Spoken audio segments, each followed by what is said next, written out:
오늘 이 아침 하나님께서 주시는 말씀 신명기 19장 1절에서 21절 말씀, 하나님 말씀 한 절씩 교독하겠습니다.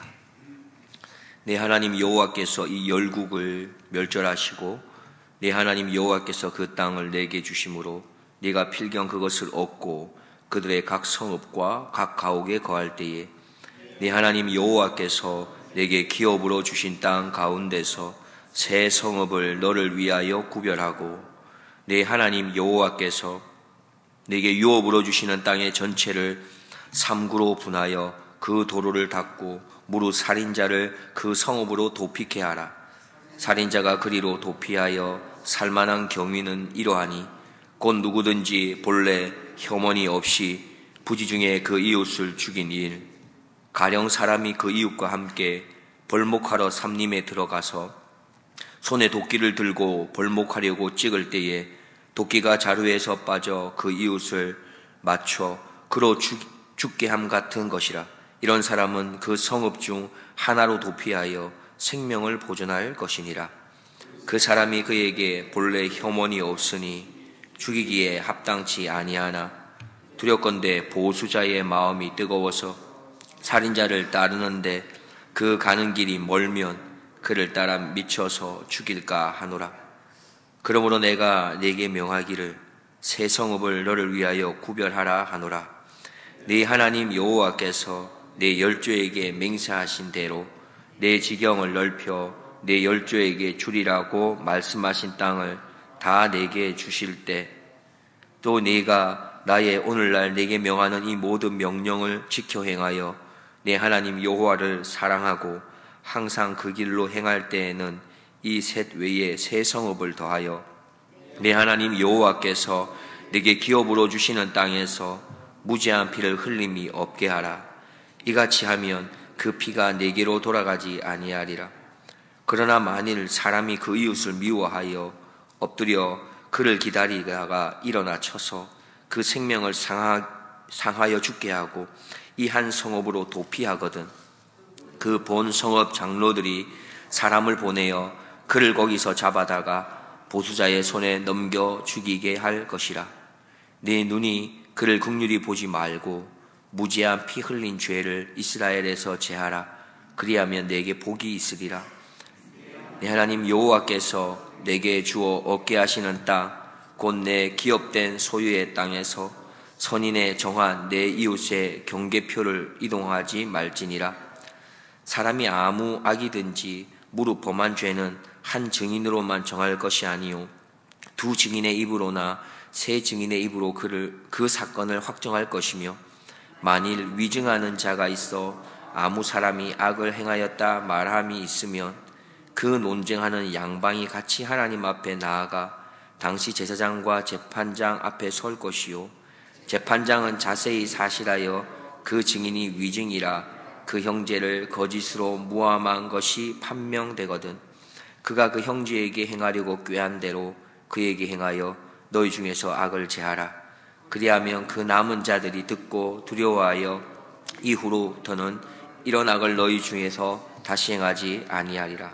함께 보겠습니다. 내 눈이 긍휼히 보지 말라. 생명은 생명으로, 눈은 눈으로, 이는 이로, 손은 손으로, 발은 발로니라. 아멘. 오늘 본문 19장은 도피성에 대한 내용을 주로 다루고 있습니다. 도피성에 대한 내용은 여기뿐만이 아니라 민수기 35장과 여호수아 20장에서도 동일하게 나타나고 있는데요. 하나님께서는 이 도피성을 6곳에 두도록 하셨습니다. 요단강을 중심으로 동쪽에 3개, 서쪽에 3개 이렇게 두라고 명하셨죠. 성경에서는 사람의 생명에 대해서 참으로 귀하게 그렇게 말씀하고 계십니다. 그래서 살인하지 말라야 이런 말씀을 하고 계시고 우리가 잘 아는 성경의 대표적인 10계명 안에도 6번째 계명이 살인하지 말라입니다. 그런데 자신이 전혀 의도하지 않게 불의의 사고로 인해서 살인할 경우가 있지 않겠습니까? 이렇게 자신이 의도치 않았는데도 살인을 하게 되었을 때에 이때도 동일한 무게로 이 살인죄를 적용해야 하는가 이 부분에 대해서 오늘 본문에서는 이야기하고 있습니다. 바로 이런 경우를 대비해서 도피성을 마련하고 그곳으로 피해갈 수 있게 한 것이죠. 도피성은 살인한 사람이라면 누구를 막론하고 피할 수 있는 장소였습니다. 의도적 살해가 아니었다. 이것을 전제로 하고 피할 수 있도록 만들어 놓은 곳이죠. 그래서 이 도피성 그곳에 몸을 피한 사람, 그들을 위해서 올바르게 그곳에서는 판단해야 할 좀 중요한 그런 책임이 거기에 따르고 있었던 것이죠. 본문 1절 말씀을 살펴보면 이렇게 시작합니다. 내 하나님 여호와께서 이 열국을 멸절하시고 내 하나님 여호와께서 그 땅을 내게 주심으로 내가 필경 그것을 얻고 그들의 각 성읍과 각 가옥에 거할 때에 했습니다. 하나님께서는 도피성에 대한 이야기를 시작하시면서 사실 약속의 땅에 대해서 다시 한번 언급하고 있는 것을 알 수 있습니다. 내가 너에게 약속한 땅을 반드시 너희가 차지할 수 있도록 하겠다라는 것을 먼저 이야기하면서 시작하십니다. 우리 1절을 보았는데요. 첫 부분에 보면은 반드시 열국을 멸절할 거다. 이것부터 시작하시죠. 그리고 땅을 줄 것이다. 그리고 너희가 땅을 얻을 것이다. 그래서 결국 너희들이 성읍과 가옥에 너희가 거하게 될 것이다. 사실 같은 말인데 여러 번 반복해서 이야기합니다. 그리고 그렇게 허락해 주실 그분이 누구냐? 바로 여호와 하나님이다. 그것을 또한 2번이나 반복해서 이야기하고 계십니다. 그렇습니다. 약속의 땅을 너희가 반드시 얻게 될 것에 대한 확답을 다시 한번 주고 계신 것이죠. 반드시 그 땅을 너희가 차지하게 될 것에 대해서 먼저 말씀하고 계십니다. 그래서 그 땅에서 너희가 행하여야 할 그 제도, 바로 도피성에 대해서 이어서 이야기를 하고 계십니다. 3절 말씀을 보면은 내 하나님 여호와께서 내게 유업으로 주시는 땅의 전체를 3구로 분하여 그 도로를 닫고 무릇 살인자를 그 성읍에서 도피케 하라 말씀했습니다. 여기 보면 도로를 닦으라 말씀하고 있는데요. 말 그대로 도로를 닦는 것은 도로를 평탄하게 하는 것입니다. 길을 고르게 만드는 것이지요. 근데 여기에는 이 뜻뿐만이 아니라 도로를 닦는다라는 것은 적당한 거리를 두고 이렇게 도피성을 두어야 한다라는 뜻도 함께 포함하고 있습니다. 우리가 길이 고르지 못하면 어떻게 됩니까? 혹 여러분들 중에 길이 고르지 못해서 발을 어긋나게 삐걱거리거나 넘어지시는 경우가 있지는 않으십니까?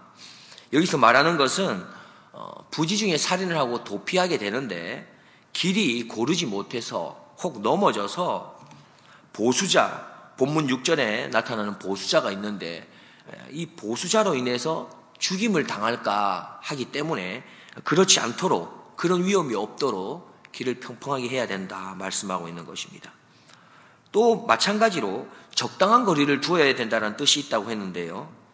한 곳에 집중해서 3개의 도피성을 두는 게 아니라 적당한 거리에 흩어두어야 한다는 것입니다. 그래서 부지 중에 살인을 했을 때에 도망갈 곳이 너무 멀지 않도록 그렇게 만들어 두었던 것입니다. 도피성으로 살인자들이 피할 수 있도록 한 것은 바로 이 도피성에 피한 모든 살인자에게는 살해에 대한 의도성이 없었다라는 것을 가정하고 만들어 둔 것입니다. 그러니까 부지 중에 살인했을 경우를 가정하고 만든 것이죠. 이러한 모습은 오늘날의 바로 무죄 추정의 원칙과 어떻게 보면 같은 거라고 할 수 있습니다. 무죄 추정의 원칙이 무엇인가요?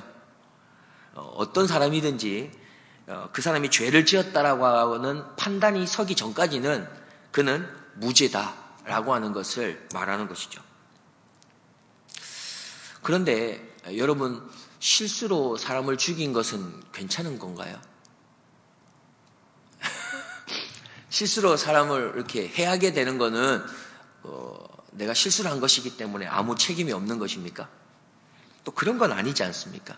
더군다나 실수로 우리가 사람의 발만 밟아도 너무나 미안하고 죄송스럽고 그런데 실수로 사람의 목숨을 해했다는 것은 이거는 큰 죄가 되는 것이죠. 아무리 부지 중에 살인한 사람이라도 그가 한 사람의 생명을 앗아갔다라는 것은 그에 따른 죄값이 있는 것입니다. 그래서 결국 그는 죽음은 죽음으로, 다시 말해서 죽을 수밖에 없는 그런 목숨에 대한 죄값을 가지고 있는 것이죠. 그래서 그는 도피성 안에서 그의 목숨을 연장할 수밖에 없었던 것이죠. 살인죄가 완전히 면제되는 것이 아니었다는 겁니다. 즉 타인을 죽인 자는 죽임을 당해야만 하지만 하나님의 긍휼로 그의 죽음이 단지 연기되고 있는 것뿐이었습니다.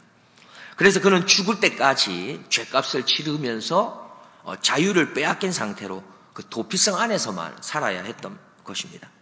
그런데 감사하게도 그 안에서 살았던 제사장이 죽게 되면, 함께 거했던 제사장이 죽게 되면 그 도피성 안에서 그 살인자도 이제는 해방이 될 수 있었어요. 가족의 품으로 돌아갈 수 있었던 것입니다. 즉 그 제사장의 죽음은 바로 부지 중에 살해했던 그 사람이 죽어야 할 그 죄값을 대신하게 된 것으로 보았던 겁니다. 피 흘린 자는 반드시 피를 흘리게 되며 또 피 흘림이 없이는 결코 사함이 없다라고 하니 하나님의 말씀에 따라서 가능했던 것이죠. 우리들은 어떻습니까? 우리들의 모습은 참 연약한 것을 우리가 알지 않습니까? 인간의 모습, 나의 모습이 참으로 연약함을 압니다. 첫 번째 연약한 것은 이 원죄라고 하는 것을 피할 수 없는 연약함이 우리한테 있습니다. 아무리 우리가 잘 살아본들 우리 안에는 원죄라고 하는 것을 피할 수가 없습니다. 두 번째, 우리가 또한 잘 살 수가 없는 존재들입니다. 일상의 삶을 돌아보면 얼마나 자주 우리가 넘어지고 죄악된 것들을 생각하고 마음에 품고 있는지를 우리는 잘 압니다. 그래서 우리는 죽을 수밖에 없고 구원에 이룰 수 없는 존재지요. 그러나 이러한 죄인임에도 불구하고 우리가 예수 그리스도 안에 거하기만 하면, 예수님의 이름, 예수님의 피, 십자가의 피의 그 죄사함의 은혜 안에 있기만 하면 우리는 예수 안에 있는 그 생명의 성령의 법이 죄와 사망의 법에서 우리를 해방시켜 주신다고 하는 이 은혜가 얼마나 큰지 그래서 모르는 일 아니겠습니까? 물론 우리가 그 은혜 가운데 있으니 이 또한 얼마나 큰 은혜입니까? 그래서 이 도피성이란 것은 바로 하나님의 은혜가 됩니다. 은혜의 품이 되는 것입니다. 긍휼의 장소이며 도움의 장소이고 보호의 장소라고 할 수 있는 것이죠. 우리의 안식처가 도피성입니다. 결국 예수 그리스도의 품이 바로 우리의 도피성이 되는 것이죠. 원하옵기는 우리가 잠시 피할 수 있는 곳, 그리고 제한적인 자유를 얻을 수 있는 이런 도피처가 아니라 완벽한 우리의 죄로부터 또 사망으로부터 자유케 해주시는 그 예수 그리스도의 품 안에 그렇게 거하는 우리의 걸음이 될 수 있기를 주님의 이름으로 축복드립니다. 예수 안에서 진정한 도움을 누리고 그분의 보호를 받고 또 그분의 풍성한 자유와 행복을 누릴 수 있는 우리 모두가 되기를 주님의 이름으로 축복드립니다. 기도하겠습니다. 사랑과 은혜의 하나님 감사드립니다. 오늘도 우리에게 새로운 하루를 선물로 주셔서 감사합니다. 특별히 오늘 하루의 삶이 하나님의 생명의 말씀을 먹음으로 시작하게 하심을 감사합니다. 우리는 너무나 연약한 죄인이어서 하루라도 말씀이 없이는 바르게 살아낼 수 없는 자들임을 고백합니다.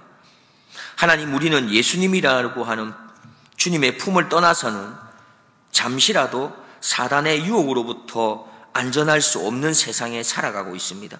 그러하기에 오늘도 우리의 완전한 도피처가 되시는, 온전한 피난처가 되시는 예수님 품 안에 거하며 예수님과 함께 동행하기를 소원하오니 주님의 성령님께서 우리를 도와주옵소서. 오늘도 예수님의 발자취를 따라서 섬김과 용서, 또 감사와 그 십자가의 사랑으로 행하게 하셔서 우리의 죄악된 시기와 질투, 욕심과 원망, 분노와 같은 것으로 인해 무죄한 피가 흐르는 이래까지 이르지 않도록 우리의 걸음을 인도하여 주옵소서. 우리가 죄인 되었을 때에 우리를 십자가의 사랑으로 품어 안아 자녀 삼아 주신 우리 구주 예수 그리스도의 이름으로 기도드리옵나이다. 아멘.